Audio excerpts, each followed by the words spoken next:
Joe, like all three of my kids, was adopted from Guatemala. Joe had his first seizure in December of 2005. It was 2.5 years before he was diagnosed with Dravet syndrome, which is a rare form of epilepsy. Once upon a time, I wished upon a star, and the star sang back to me, I wonder who you are. I said, who I am is love. We were very blessed because a lot of kids with Dravet aren't as connected to their environment as Joe was. Joe loved music, he loved people, he loved to interact, he wanted to be around folks. But music was kind of the connection point for Joe. As a matter of fact, anybody that was ever around Joe, when either the radio was on or the Teletubbies or Elmo came on TV, Joe's first thing was to grab everybody by the hand and make them get up. Round and round and round we go, round and round is all we know. Now Joe's vocabulary was limited, so he couldn't say dance, but Joe's word for dance was D. So you know if Joe grabbed your hand and was kind of doing his little reggae bop, it was time to dance, because he'd grab your hand and say D. And he wasn't happy until everybody in the room was up and dancing. So he was a happy kid who, despite all the tough breaks he had, was really connected to his environment and his family. But nothing's as beautiful tonight. Nothing's more beautiful to me than my child asleep. He passed away just a couple weeks short of his 5th birthday. Losing a child is tough. It's easily one of the worst things that can happen.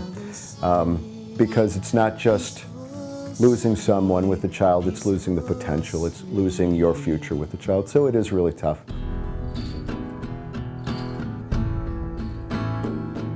I think a very natural reaction as a parent is you want to kind of fight.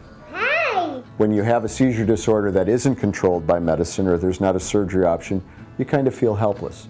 And so one of the things you think about doing is, how can I help someone else not go through this? One of my hobbies is music. I worked my way through college as a disc jockey, and I'm a big music fan, and so I always thought, well, maybe we can raise some money for some research, and had always thought of CDs.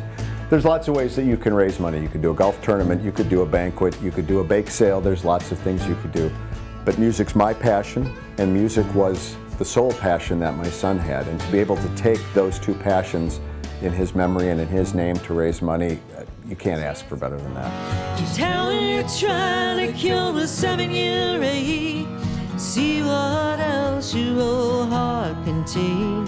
The concept behind all of our CDs is rare and unreleased music. So we're trying to find music that you can't get anywhere else.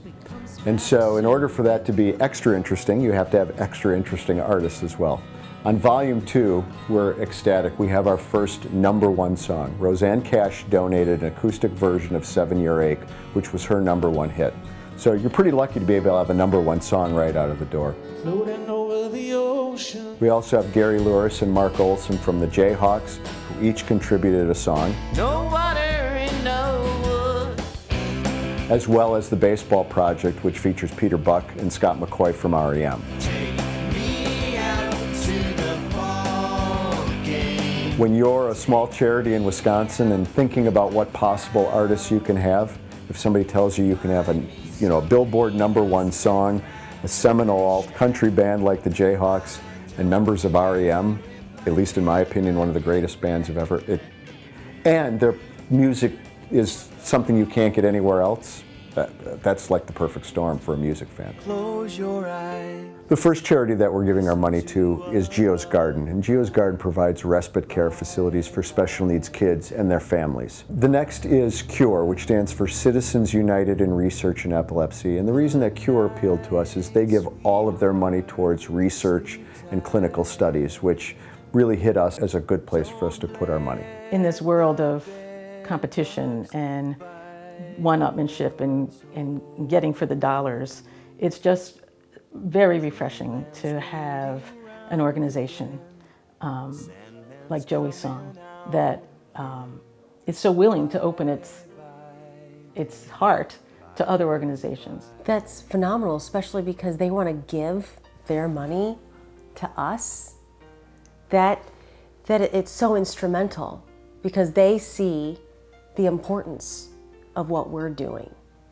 So not only are we getting individual support, but to have an organization as well, it shows that we're doing something right. The CDs represent so many different things: our ability to talk, our ability to raise money, our ability to grieve, and our ability to heal. I think they're doing all of those things at once.